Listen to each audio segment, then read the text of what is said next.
Hello વિદ્યાર્થી મિત્રો, હું છું વિજય પટેલ. બાયોલોજીની અંદર આપનું હાર્દિક સ્વાગત કરું છું. આપણે ધોરણ 11 સાયન્સ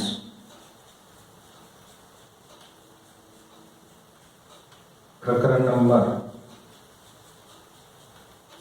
14 વિશે અભ્યાસ કરી રહ્યા હતા.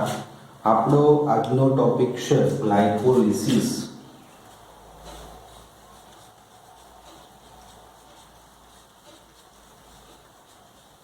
ગ્લાયકોલિસિસ પ્રક્રિયા દરમિયાન એ કેવી રીતે શક્તિઓનું વનસ્પતિઓમાં નિર્માણ થતું હોય છે એના સાથે આપણે વાતચીત કરવાની છે. ગયા વિડીયોની અંદર આપણે આંશિક રીતે ગ્લાયકોલિસિસ વિશે એ સમજૂતી મેળવી હતી, પણ આપણે થોડુંક વધારે પ્રમાણમાં ડિટેલમાં એ રાસાયણિક પ્રક્રિયાઓ કેવી રીતે ગ્લાયકોલિસિસની અંદર થાય છે એની અંદર રૂપરેખા પ્રાપ્ત કરવાની છે.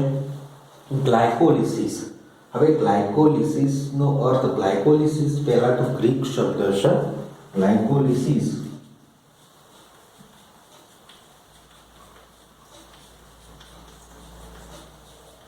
લિસિસ એ ગ્રીક શબ્દ છે, જેનો અર્થ જો આપણે બંનેને અલગ કરીએ તો ગ્લાયકો ની અંદર બે શબ્દોનો સમાવેશ થાય. એની અંદર ગ્લાયકો અને બીજું આવે છે લિસિસ. ગ્લાયકોનો શબ્દનો મીનિંગ થાય છે શર્કરા. ગ્લાયકોનો મીનિંગ થાય છે શર્કરા અને લિસિસ મીન્સ એ છૂટા પડવું અથવા તો એનું બીજું વિઘટન થવું એવો શબ્દનો મીનિંગ થાય છે. તો ગ્લાયકોલિસિસ ગ્રીક શબ્દ છે. ગ્લાયકોલિસિસ બંને શબ્દોથી એ ગ્લાયકોલિસિસ રચાયેલો છે. ગ્લાયકોનો મીનિંગ થાય છે શર્કરા, લિસિસનો મીન્સ છૂટા પડવું. તો ગ્લાયકોલિસિસની પ્રક્રિયાની અંદર એ શર્કરાના અણુઓના વિભાજન દ્વારા શક્તિ મુક્ત થવાની ક્રિયા એવો તમે સંપાદિત કરી શકો છો. હવે આ ગ્લાયકોલિસિસ પ્રક્રિયા મુખ્યત્વે 3 વૈજ્ઞાનિકો દ્વારા એ શોધવામાં આવેલી હતી. તો એ વૈજ્ઞાનિકોની રૂપરેખા આપણે કેળવીએ તો 3 વૈજ્ઞાનિકો થયા ગુસ્તાવ ઇમ્બેડે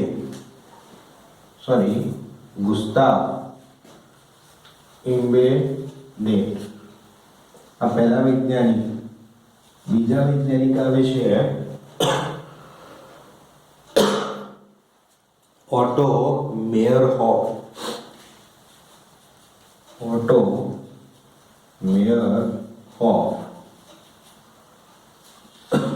અને ત્રીજા વૈજ્ઞાનિક આવે છે જે બર્નાલ. આ 3 વૈજ્ઞાનિકોએ ગ્લાયકોલિસિસ પ્રક્રિયાની શોધખોળ કરી હતી. તો આ 3 વૈજ્ઞાનિકોના નામ ઉપરથી એનું એક બીજું ગ્લાયકોલિસિસનું નામ પણ આપવામાં આવેલું છે. ઇમ્બેડિયનનો ઈ, મિયરનો એમ અને બર્નાલનો પી એમ કહી અને EMP પરિપથ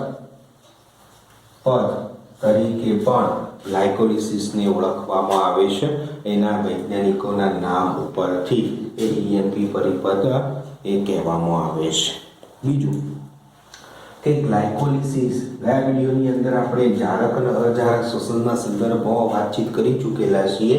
તો ગ્લાયકોલિસિસ એ અજારક શ્વસન દર્શાવતી શક્તિના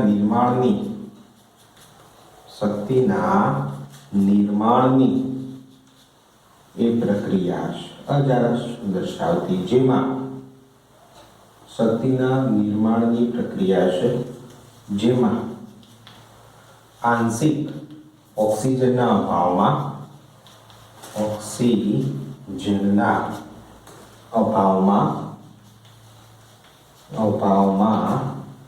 આંશિક ઓક્સિડેશન થતું હોય છે.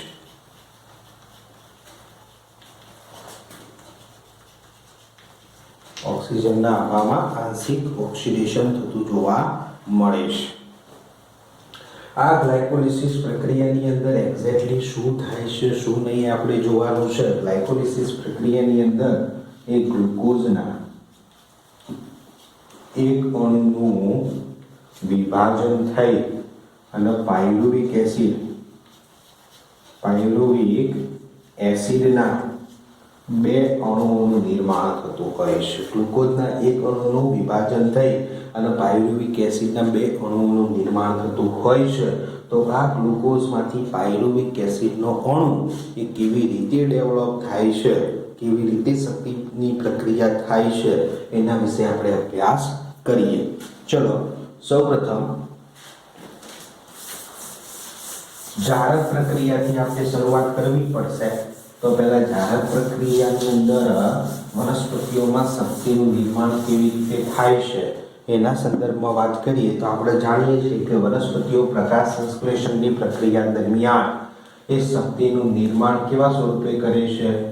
સુક્રોઝ સ્વરૂપે કરે છે.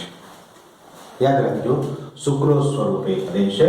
અને સુક્રોઝનું ઉત્સેચકીય પ્રક્રિયાઓ દ્વારા એટલે કે ઇન્વર્ટેડ ઉત્સેચક અથવા તો સુક્રેજ ઉત્સેચકની મદદથી સુક્રોઝનું ગ્લુકોઝ પ્લસ ફ્રુક્ટોઝ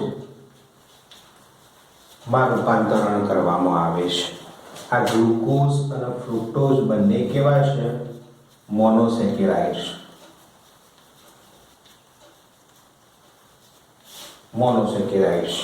તો આવા મોનોસેકેરાઇડમાંથી શક્તિનું નિર્માણની ક્રિયા આપણે શરૂઆત કરીએ કે ગ્લુકોઝમાંથી એ પાયરુવિક એસિડનો અણુ કેવી રીતે પ્રાપ્ત થતો હોય છે.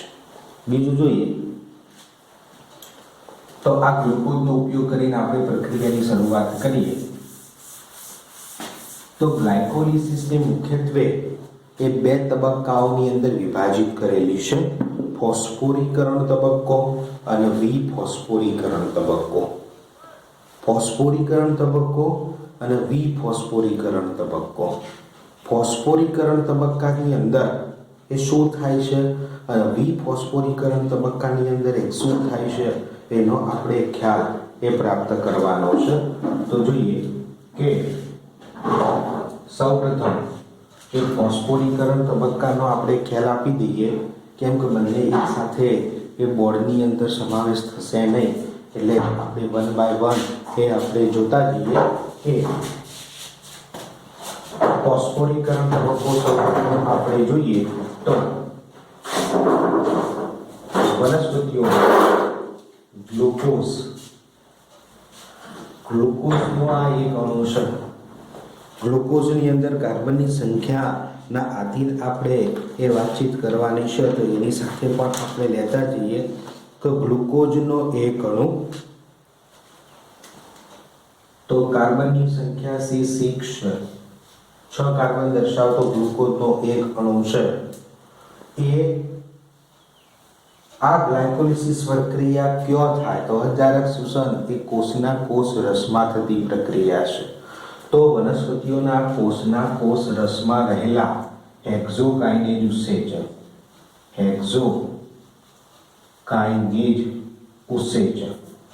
તો હેક્ઝોકાઇનેજ ઉત્સેચકની ક્રિયાની મદદથી ગ્લુકોઝનું એક ગ્લુકોઝ 6 ફોસ્ફેટની અંદર કન્વર્ટ થાય છે.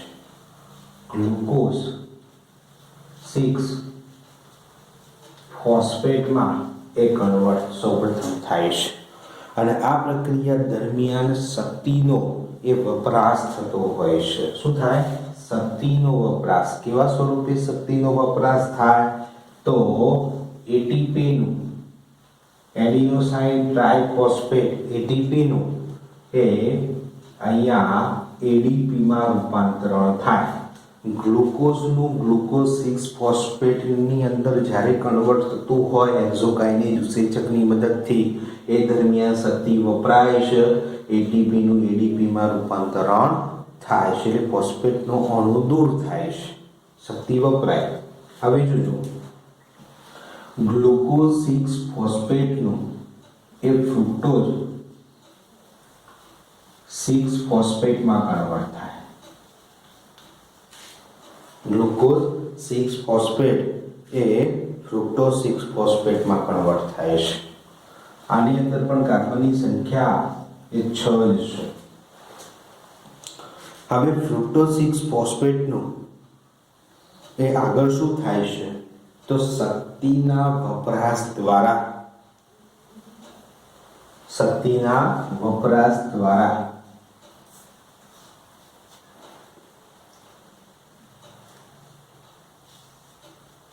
ફ્રુક્ટોઝ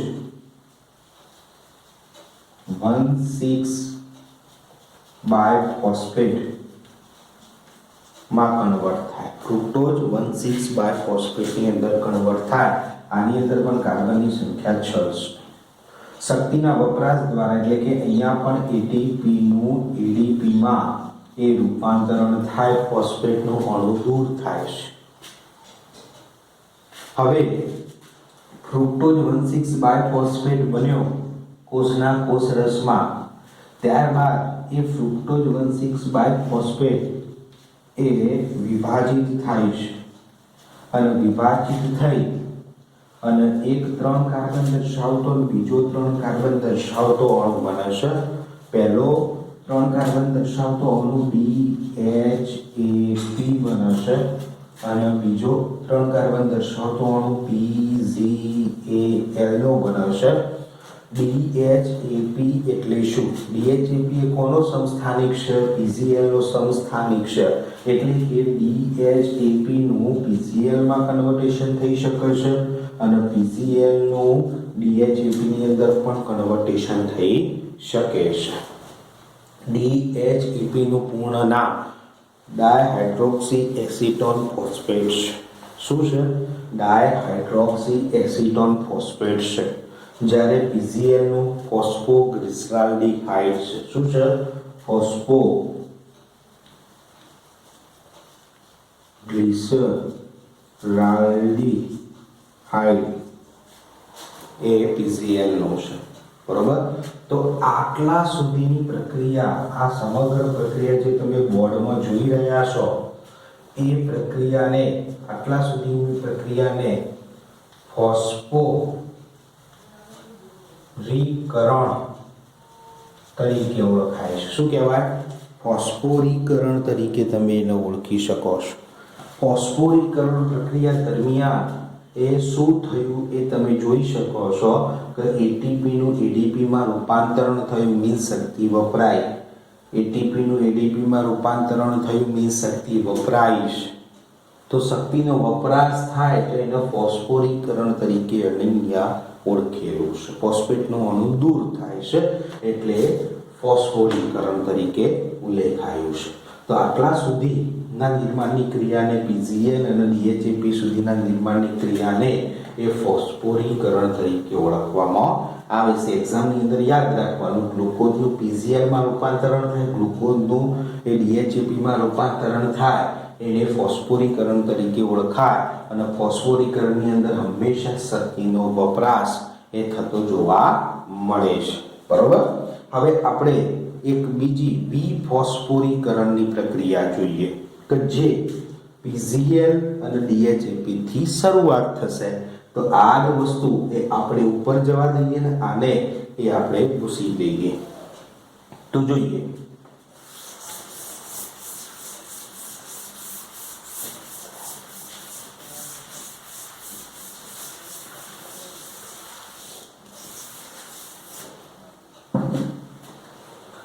અહીંયા હું લખું છું 3 કાર્બન દર્શાવતો DHAP ડાયહાઇડ્રોક્સી એસીટોન ફોસ્ફેટ, બીજો 3 કાર્બન દર્શાવતો PZL ફોસ્ફોગ્લિસરાલ્ડિહાઇડ,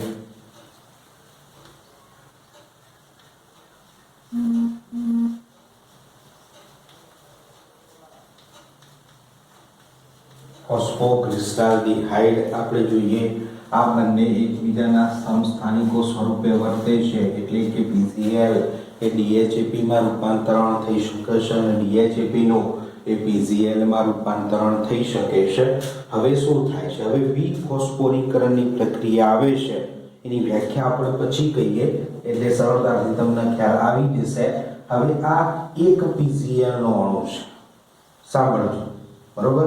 DHAP એ PCl માં કન્વર્ટ થયો નથી. આપણે ફક્ત એક PCl ના અણુમાંથી કેવી રીતે પાયરુવિક એસિડનો અણુ બનશે તો એ આપણે જોવાનું છે. ગ્લુકોઝમાંથી બે બન્યા, એક DHAP બન્યો ને એક PCl બન્યો. આપણે ફક્ત PCl દ્વારા આગળ વધીએ તો PCl મીન્સ ફોસ્ફોગ્લિસરાલ્ડિહાઇડ નું આગળ શું થાય છે એના સંદર્ભમાં આપણે વાતચીત કરીએ તો ફોસ્ફોગ્લિસરાલ્ડિહાઇડ નું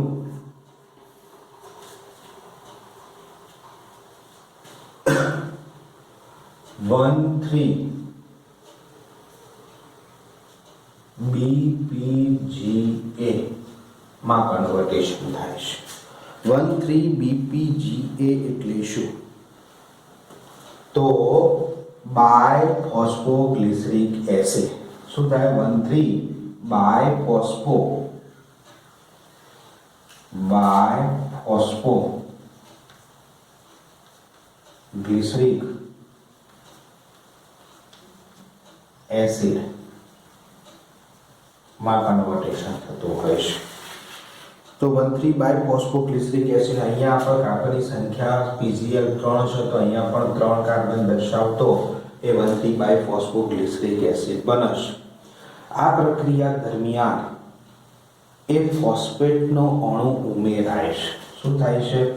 ફોસ્ફેટનો અણુ એ ઉમેરાતો એ જોવા મળે છે. અને જ્યારે ફોસ્ફેટનો અણુ ઉમેરાય છે એ સમય દરમિયાન એ હાઇડ્રોજન આયન એ મુક્ત થતો હોય છે. શેમાં મુક્ત થાય? તો કોષના કોષ રસમાં મુક્ત થાય છે. તો વિફોસ્ફોરીકરણ પ્રક્રિયા દરમિયાન PCl નું જ્યારે 1,3-બાયફોસ્ફોગ્લિસરિક એસિડમાં કન્વર્ટેશન થાય ત્યારે ફોસ્ફેટનો અણુ ઉમેરાય અને હાઇડ્રોજન આયન ધન આયન એ મુક્ત થતો હોય છે આધારકમાં. તો આધારકની અંદર રહેલા, આધારક મીન્સ કોષરસ, કોષના કોષરસમાં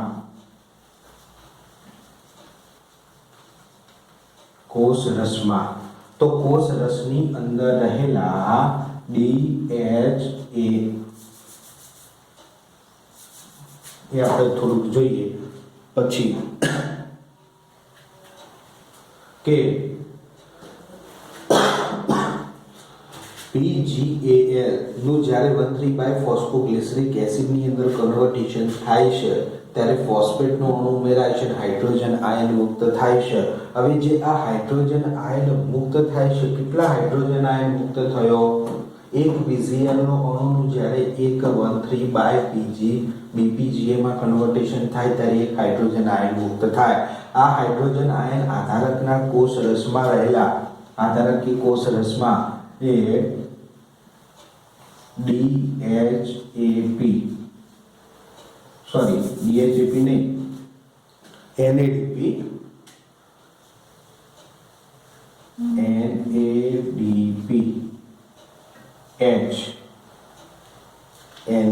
NADPH અથવા તો ફોસ્ફેટનો અણુ વપરાય છે અહીંયા એના સંદર્ભમાં એ NADH આધારકની અંદર હોય છે. તો NADH આધારકમાં હોય એની સાથે હાઇડ્રોજન આયન જોડાય અને જોડાવાના કારણે એ NADH2 નું એ નિર્માણ થતું હોય છે. આધારકની અંદર એક NADH2 નું નિર્માણ થાય છે.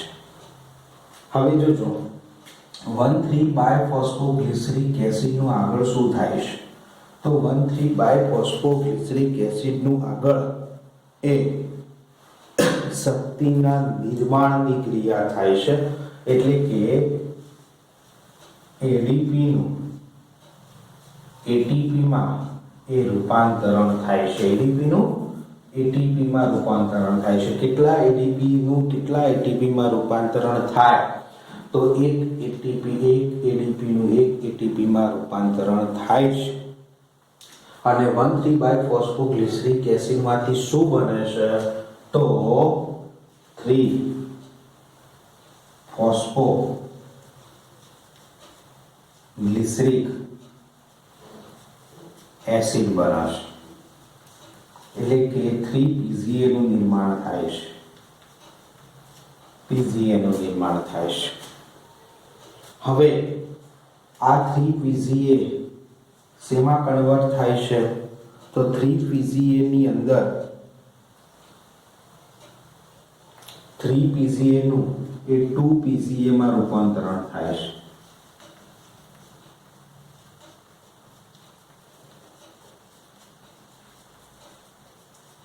એસિડમાં રૂપાંતરણ થાય છે આ પણ 2 PgA છે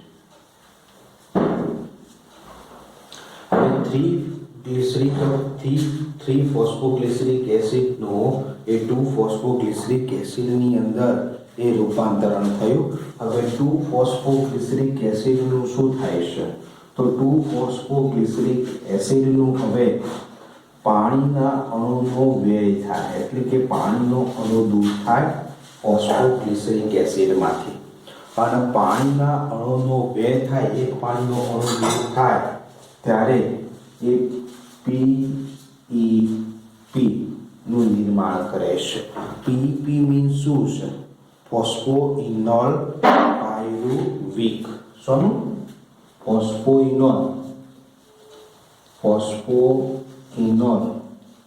પાયરુવિક ફોસ્ફોઇનોલ પાયરુવિકના અણુનું નિર્માણ કરે છે જ્યારે ફોસ્ફોગ્લિસરિક એસિડ ની અંદરથી પાણીનો અણુ દૂર થાય ત્યારે ફોસ્ફોઇનોલ પાયરુવિક બને છે હવે ફોસ્ફોઇનોલ પાયરુવિક છે આ ફોસ્ફોઇનોલ પાયરુવિક શક્તિના નિર્માણની ક્રિયાની અંદર સંકળાય એટલે કે અહીંયા ADP નું ATP માં એ રૂપાંતરણ થાય અને શું બની જાય તો ફોસ્ફોઇનોલ પાયરુવિક એ પાયરુવિક એસિડમાં કન્વર્ટ થાય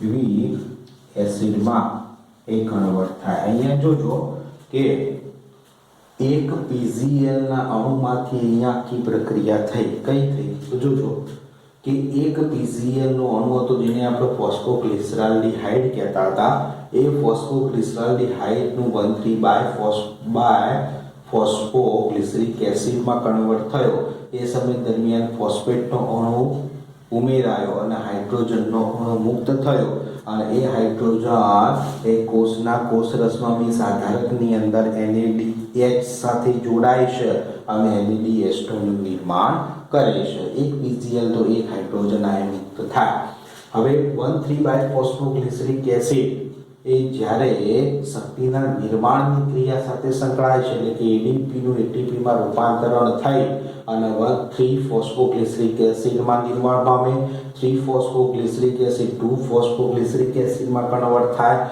2 ફોસ્ફોગ્લિસરિક એસિડ એ પાણીના અણુના વ્યય દ્વારા PEP મીન્સ ફોસ્ફોઇનોલ પાયરુવિકમાં કન્વર્ટ થાય ફોસ્ફોઇનોલ પાયરુવિક શક્તિના નિર્માણ દ્વારા એ ADP નું ATP માં રૂપાંતરણ કરી પાયરુવિક એસિડનો એક અણુ બનાવે છે અહીંયા એક PgL તો એક પાયરુવિક એસિડ હવે આપણે એ વિચારી લઈએ કે જો આ DHAP ખરો આ DHAP જો PgL માં કન્વર્ટ થાય તો શું થાય જો DHAP PgL માં કન્વર્ટ થાય તો PgL ના કેટલા અણુ બની જાય 2 અણુ બની જાય તો આ સમગ્ર પ્રક્રિયાને એ આપણે ગુણવી પડે તો એક PgL નો અણુ હતો તો એક 1,3 બાય ફોસ્ફોગ્લિસરિક એસિડ બન્યો તો અહીંયા પણ એ 2 કરવા પડે તો આ સમગ્ર પ્રક્રિયા ની અંદર એ ગુણાકાર કરવો પડે તો આ પણ તો અહીંયા પણ કેટલા બને 2 અણુ પાયરુવિક એસિડના બને જો એક PgL હોય તો એક પાયરુવિક એસિડ અહીંયા DHAP એ PgL માં કન્વર્ટ થાય તો 2 PgL ના અણુ બન્યા તો તો 2 PCl એ 2 પાયરુવિક એસિડના અણુઓનું નિર્માણ થાય છે. હવે આપણે શક્તિના નિર્માણની ઘટનાની અંદર બીજું કંઈક જોઈએ તો 1 PCl નો અણુ હતો તો અહીંયા એક ફોસ્ફેટનો અણુ ઉમેરાય એક હાઇડ્રોજન આયન મુક્ત થતો હતો તો અહીંયા પણ 2 ફોસ્ફેટના અણુઓ ઉમેરાય તો અહીંયા પણ 2 હાઇડ્રોજન આયનો મુક્ત થાય અને 2 હાઇડ્રોજન આયનો મુક્ત થાય તો અહીંયા ફરીથી NADH સાથે ફરીથી હાઇડ્રોજન જોડાય અને ફરીથી NADH2 નું નિર્માણ કરે તો કોષના આધારકની અંદર આ એક NADH2 અને એક બીજો NADH2 બને તો 2 NADH2 નું નિર્માણ થાય તો કોષના આધારકની અંદર